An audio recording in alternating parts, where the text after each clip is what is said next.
y'all, it's Elexus Jionde, aka Elexual of Intellectual Media, and this is 2-Minute History. Though the media was astounded that so many women gathered in 2017 for the Million Woman March to protest Donald Trump, this actually wasn't the first Million Women's March. The first Million Woman March was in Philadelphia in 1997. And it was mainly black women. Nearly 125,000 women gathered in Philadelphia at a time when cell phones were scant, the internet was not but a baby, and the concept of feminism was not popular with anyone. It was barely discussed in mainstream media outlets, and I didn't even learn about the event until I was in college, where I did a paper on Winnie Mandela and realized that she did a speech at the event. This is not the first time that black feminism or womanism, whatever you decide to call it, has been ignored or glazed over. This makes it easier for some black people to claim that black feminists have been brainwashed into the ideology when we actually have a very real history with fighting for equal rights.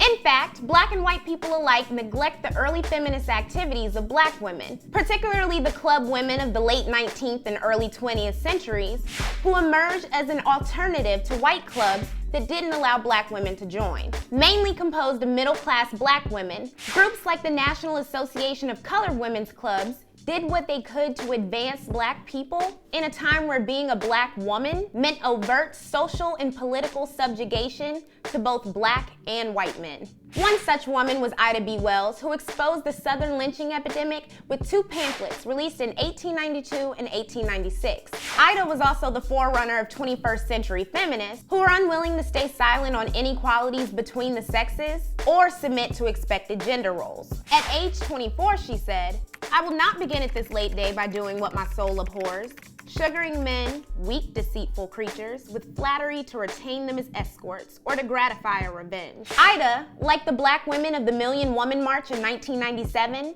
was overshadowed by black men and white women. Though one of the founders of the NAACP, her name was omitted from the list, with historians speculating that W.E.B. Du Bois deliberately left her off in favor of white suffragist Mary White Ovington. This pretty much explains the emergence of black feminists in the 70s in a nutshell. These were black women who felt like they had been left behind by the male-dominated civil rights movement and by the white feminist movement. So they decided to do their own thing, and have since sought out to make feminism more beneficial and intersectional for all.